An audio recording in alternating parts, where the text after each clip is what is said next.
నమస్తే సార్. ఆంధ్ర రాష్ట్రంలో రైతులకు అన్నదాత సుఖీభవ మీరు వచ్చిన ఈ 2 సంవత్సరాల్లో 20,000, 20,000, 40,000 ఇస్తున్నారు. కానీ 7,000, 7,000 మాత్రమే పడ్డాయంట. దీని మీద మంచి ప్రశ్న అడిగావు.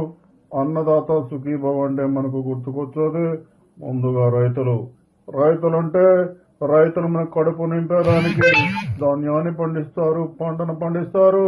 అలాంటి రైతు అంటే మనకు ముందుగా గుర్తుకొచ్చేది ఆ వెంకటేశ్వర స్వామి. ఈ రోజు ఆంధ్ర రాష్ట్రంలో అలాంటి వెంకటేశ్వర స్వామి ప్రసాదం కల్తీ అయింది. చాలా బాధేస్తుంది. చాలా దాడి జరుగుతుంది ఈరోజు హిందూ మతం మీద.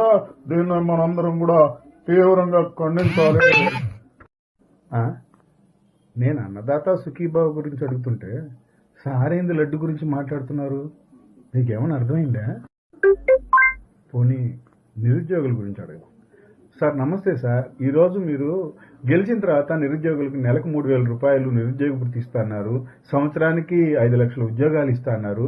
అలాగే ఆరెంజ్ గార్డెన్స్ కూడా వాళ్ళకి ఏర్పాటు చేసి వాళ్ళకి బాగా అభ్యున్నతి ఇస్తా అని చెప్పారు. కానీ ఏమీ అమలు చేయలేదు సార్. దీని గురించి మీ అభిప్రాయం కొంచెం చెప్తారా సార్? చాలా మంచి ప్రశ్న అడిగావు. నిరుద్యోగులు భారతదేశానికి వెన్నెముక లాంటి వాళ్ళు.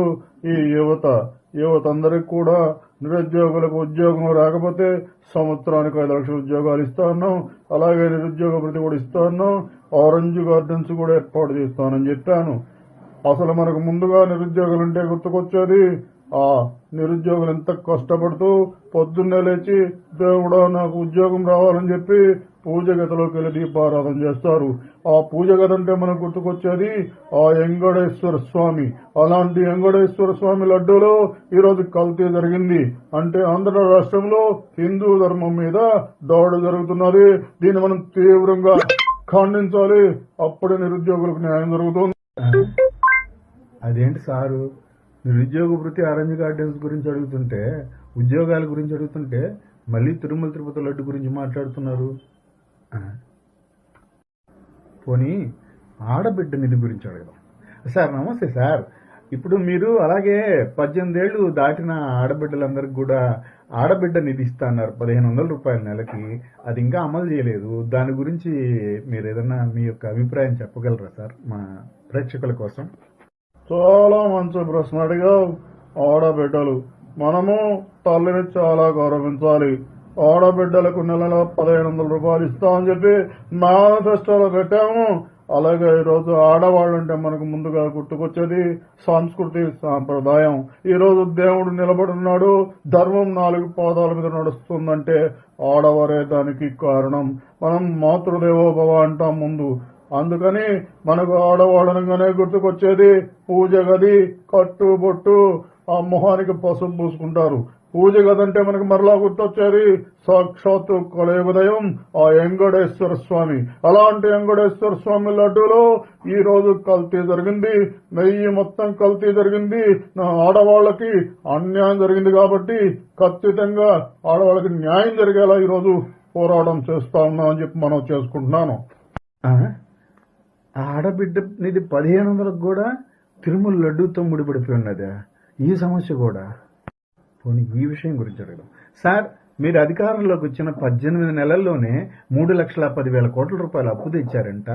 ఆ అప్పు ఏ విధంగా ఖర్చు పెట్టారు, ఎక్కడెక్కడ ఖర్చు పెట్టారో ఒకసారి మా ప్రేక్షకులకు తెలియజేస్తారా సార్? చాలా మంచి ప్రశ్న అడిగావు. చాలా మంచి ప్రశ్న. ఏ రోజు అప్పు అంటే మనకు గుర్తుకొచ్చేది వెంకటేశ్వర స్వామి. ఆ రోజు కుబేరుడి దగ్గర అప్పు తీసుకున్న మొట్టమొదటి వ్యక్తి వెంకటేశ్వర స్వామి. ఈ రోజు అలాంటి వెంకటేశ్వర స్వామికి అపచారం జరిగింది. ఆయన మీద దాడి జరిగింది. ప్రపంచం అంతా మెచ్చుకున్న తిరుమల తిరుపతి లడ్డూలో కల్తీ జరిగింది. కాబట్టి ఈ కల్తీని తీవ్రంగా కూటమి మొత్తం వ్యతిరేకిస్తూ ఉన్నది. మీరు కూడా వ్యతిరేకించాలని చెప్పి మనవి చేసుకుంటున్నాను.